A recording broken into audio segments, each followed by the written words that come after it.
It was 3:47 in the morning when I felt someone else breathing in my room. This wasn't a dream.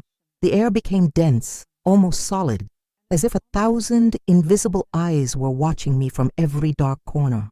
My heart was beating so loud I could hear it in my ears. I had been praying Psalm 91 every night for months, begging for protection, repeating those words like a desperate mantra. But that early morning, I would discover I had been praying only half of the revelation. I never imagined that my biggest mistake wasn't stopping prayer, but praying without understanding. For years I recited verses thinking the words were enough, that repeating them was faith. I lost my daughter because of that ignorance. Yes, I lost her. And what an angel revealed to me that night about Psalm 91 would have changed everything, absolutely everything, if I had known it before. My name is Margaret Sullivan. I'm 61 years old and I live in Cape Town, South Africa. I've been a widow for 12 years, mother of 2 children, and for most of my life I was what you'd call an average Christian. I attended church on Sundays, read my Bible when I could, and firmly believed in God. But believing and knowing are 2 completely different things. I worked 30 years as a nurse at Groote Schuur Hospital. I've seen death up close. I've held hands that were growing cold. I've heard last breaths. I thought that had prepared me for everything. I was wrong. Nothing prepared me to lose my youngest daughter, Sarah, 3 years ago. She was barely 28 when cancer took her in 6 months. 6 months of prayers, fasting, faith declarations, and 1,000 times I repeated Psalm 91 over her. No plague will come near your dwelling. But the plague did come. And when I buried her, I buried my faith too. Before I continue with my testimony, write in the comments where you're watching from. I want to know what country this account I never thought I'd share is reaching. The 2 years after losing Sarah were a spiritual desert. My Bible gathered dust on the nightstand. I stopped going to church because I couldn't stand the sympathetic looks or the God has a purpose they offered as cheap comfort. The nights were the worst. I'd go to bed with the TV on just to avoid hearing the silence. That silence that screamed my little girl's absence. But there's something about deep pain that eventually either breaks you or opens you. It opened me. One April morning, exactly 8 months ago, I woke up crying. It was 2:30 a.m. I walked to the kitchen barefoot on the cold tiles, and for the first time in years I whispered a real prayer. It was raw. God, if you exist, if you really exist and love me, I need you to show me, because I can't believe with this head anymore. I need to feel it. I didn't expect an answer. I went back to bed, curled up in fetal position, and something inside me surrendered completely. It wasn't resignation, it was surrender. There's a subtle but crucial difference between giving up in defeat and giving up in trust, and it was precisely in that total emptiness where God found space to enter. The following days were strange. I started waking up naturally between 3 and 4 in the morning, without alarm, without apparent reason. I felt a kind of expectation, as if someone had scheduled a meeting with me that I had forgotten. The 4th night I decided not to fight it. I sat up in bed, turned on the dim lamp on my nightstand, and waited. That's when I remembered something my grandmother used to say. Dawn is when the veil between heaven and earth is thinnest. That night those words came back with an urgency I couldn't ignore. I picked up my Bible, covered in dust, and opened it without looking for anything in particular. It opened to Psalm 91. Of course, the 7th morning changed everything. It was exactly 3:47 a.m. when something woke me with an internal jolt, as if someone had touched my spirit directly. I opened my eyes, and the room was different. The darkness wasn't black, but deep blue, and there was a density in the air that made every breath feel significant. My body was completely awake, but I couldn't move, because I knew with every fiber of my being that I wasn't alone. Fear came first, instinctive, primitive, but it was almost immediately replaced by something stronger. Reverence. My eyes adjusted to the dimness, and then I saw it. At the foot of my bed, standing by the window, was a figure. It didn't glow like in the movies, didn't have visible wings spread out, but its presence was so real, so absolutely other, that there was no doubt what it was. An angel. It was tall, must have been over 2 meters, dressed in something that looked like fabric, but moved as if it were liquid and light at the same time. Its eyes were like deep wells of knowledge and compassion mixed together. When it looked at me, I felt it saw every moment of my life simultaneously. Margaret, it said my name, and its voice didn't come from the air, but resonated inside me, in my chest, in my bones. I have been sent with a message you must understand. I couldn't speak. My throat was closed by amazement and holy terror. It raised its right hand, and something appeared in it that glowed softly. It was a scroll, ancient, rolled up. The psalm you have prayed has a secret you have overlooked, a secret that will change everything you think you know about God's protection. My tears began to fall without me being able to control them. Why now? I managed to whisper. Why not when Sarah? I couldn't finish. The angel tilted its head slightly, and in that gesture was a compassion so deep it broke me completely. God's timing is not late, it's perfect, said the angel, and extended the scroll. Somehow the content was imprinted on my mind with supernatural clarity. Psalm 91 has two parts, Margaret, the one everyone prays and the one few understand. The first speaks of promises. The second speaks of conditions. Both are inseparable, but generations have prayed only one half. He who dwells in the shelter of the Most High, the angel began, is not one who simply says the words, but one who lives in that secret place. It's a dwelling, Margaret, not a visit. It's not a protection mantra you recite when there's danger. It's a complete lifestyle, a continuous intimacy with the Father. Something broke inside me with that revelation. I remembered all the times I had recited Psalm 91 over Sarah, as if they were magic words. I had never asked myself if I myself dwelt in that secret place. I went to church, read the Bible occasionally, prayed when I needed something, but dwell with God, that was unknown territory for me. The promises of Psalm 91 are real and powerful, the angel continued, but they are tied to a central condition. Verse 14, because he has set his love upon me, I will deliver him. It doesn't say, because he has recited my words. It says, has set his love upon me. It's a relationship of deep love, not a transactional contract. Had I really loved God, or had I only used his promises as an insurance policy? The question devastated me because I knew the answer. I had treated God as a cosmic benefit provider, not as the lover of my soul. The angel took a step toward me. There's another truth you must know about this psalm, it said. God's protection doesn't always mean absence of pain. Sometimes it means presence in the midst of pain. Sometimes the plague won't touch your dwelling because you yourself will walk through it transformed, not because you'll avoid it. For years I had interpreted protection as immunity, as a shield that keeps all evil away. But what if protection meant something deeper? What if it meant that God walks with you through the valley of the shadow of death, transforming poison into medicine? Your daughter Sarah, the angel said softly, knew this truth before departing. In her last days, when you were desperately praying for physical healing, she was praying for something different. She was praying to be in the secret place of the Most High, regardless of the earthly outcome. And her prayers were answered, Margaret. She dwelt with him, and when her body failed, she simply changed dwellings, from a temporary shelter to an eternal one. Did she know? I managed to ask through sobs. Did she know she was going to die? The angel nodded slowly. The last 3 months, yes. And instead of fighting against it with fear, she surrendered with faith. You didn't see her peace because you were too busy fighting the wrong battle. She had already won the real battle. She had secured her eternity in God's presence. I fell to my knees beside my bed and cried like I had never cried. Sarah had understood something I was still learning, that the greatest protection isn't living more years on earth, but living every moment in God's manifest presence.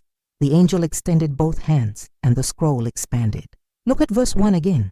He who dwells in the shelter of the Most High will abide in the shadow of the Almighty. These are two distinct but connected actions. Dwelling is your active decision. Abiding is God's consequence, his response to your choice. I had spent years expecting God to protect me automatically because I carried the title of Christian, but I had never actively chosen to dwell with him, to make his presence my permanent home, not just my emergency place. I then remembered a conversation I had with Sarah 2 weeks before she died. She was weak, but her eyes had a peace I couldn't understand. She took my hand and told me, "Mom, I stopped asking God to heal me. Now I just want to be with Him, no matter where." I interpreted that as defeatist surrender. Now I understood it was the complete opposite. She had found real faith. Verse 10 says, "No evil shall befall you, nor shall any plague come near your dwelling." The angel continued. Most people read dwelling and think of their physical house, but in the original Hebrew, the word is ohel, which means the place where God's presence dwells. My breathing quickened as I understood. Is the dwelling not my house, but my life when it's inhabited by God? The angel nodded. Exactly. When you are the temple of the Holy Spirit, no plague can touch that spiritual dwelling. It can affect your body, your external circumstances, but it cannot touch your essence, your soul united with God. Sarah is the glorified proof of this. How do I live in that secret place? I managed to ask. I don't even know where to start after all these years of doing it wrong. The angel smiled. You start exactly where you are now, with brutal honesty before God, without religious pretenses. You tell Him the truth, that you don't know how to love Him correctly, that you need Him to teach you. That vulnerability, Margaret, is the door to the secret place. But I've been so angry with Him, I admitted. The angel came closer. God doesn't fear your anger or your doubts. The Psalms are full of cries of pain and honest questioning. What He cannot work with is hypocrisy. David, the same man who wrote Psalm 91, also wrote Psalms asking, "Why have you forsaken me?" And he was called a man after God's own heart, not because he was perfect, but because he was real with God. All the religious masks I had worn for years crumbled. "I don't know how to do this," I said, and it was the most honest prayer I had uttered in years. "That's the best possible beginning," the angel replied. "I'll leave you with a practice that Sarah discovered in her last months. Every morning before your feet touch the ground, whisper, 'Good morning, Father. Today I choose to dwell with you.' Every night before sleeping. 'Thank you, Father, for being my refuge today. Tomorrow I choose the same.' It's simple, almost childish, but in that simplicity is the power of daily intention. There's one last thing," the angel said, and extended its hand. In its palm appeared something small, bright, the silver crucifix that Sarah always wore around her neck. "This is not the physical object that's with her body," it clarified. "It's a spiritual representation of something she wanted you to know." The angel closed its hand, and when it opened it again, instead of the object, there were words written in light. "Mom, I'm in the secret place of the Most High. I'm waiting for you here. But don't rush your arrival. Live fully in His presence there, so that when you come here, it won't be strange but familiar. I love you more than words can express. We'll see each other soon in God's time." "Sarah," I collapsed. Sarah was well, more than well. She was in God's manifest presence, and she wasn't calling me to hasten my death, but to live fully here, to experience the same intimacy with God on earth that she now experienced in heaven. "She sees you," the angel said softly. "Not all the time, but in the moments God allows. She witnesses your journey, and her greatest joy is seeing you discover now what she discovered then, that God's presence is enough, whatever happens." The light in the room began to intensify, and the angel started to become translucent. "My time here has ended, but remember, what began tonight doesn't end when I leave. It's just the beginning of your true journey in the secret place of the Most High." "How will I know this was real?" I asked as I saw it vanishing. The angel smiled one last time. "You'll know by the fruit. When you discover you can talk to Him as easily as breathing, when His presence becomes more real to you than any physical reality, you'll know this was real." And then it disappeared. I didn't sleep the rest of that morning. I sat with my Bible and opened Psalm 91 with hands that still trembled. This time, it was like reading a completely new language. Every word had layers of meaning I had never seen. I began to read aloud, savoring each word. "I will say of the Lord, He is my refuge and my fortress, my God. In Him I will trust." I stopped. Was God truly my hope? Or had I put my hope in Him doing what I wanted? "God," I whispered, "I don't know how to love you correctly, I've spent so many years using you instead of loving you, but I want to learn. Teach me. Show me how to dwell with you. I want to know your name, not just your benefits. Help me. It was a clumsy prayer without eloquence, but it was real, and that was all that mattered. The following days were strange. External life continued the same, but something internal had fundamentally changed. I began to practice what the angel had suggested. Every morning I whispered, "Good morning, Father. Today I choose to dwell with you." And slowly I began to notice something.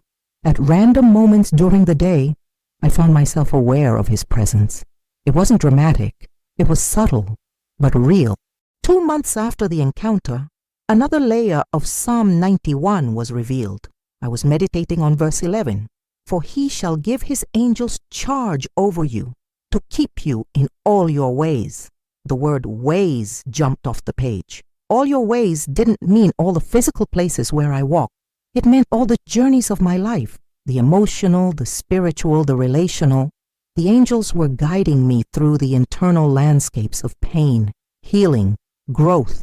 I began to see evidence everywhere. Moments when I coincidentally found exactly the verse I needed.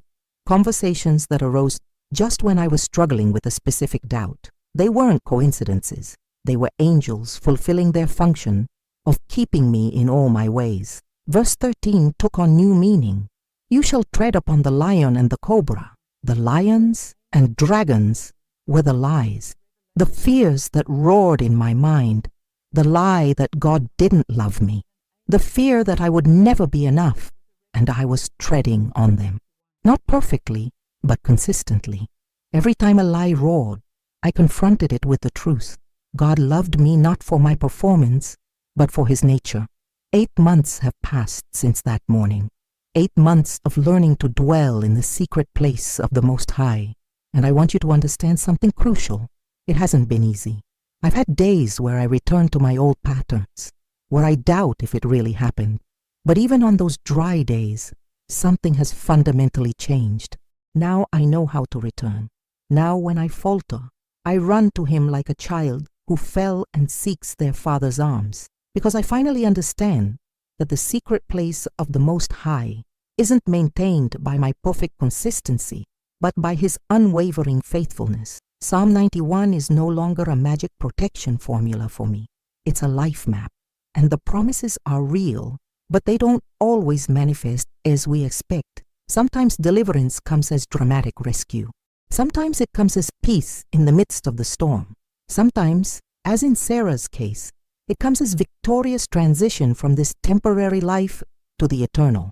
I think about Sarah constantly, but no longer with that tearing pain.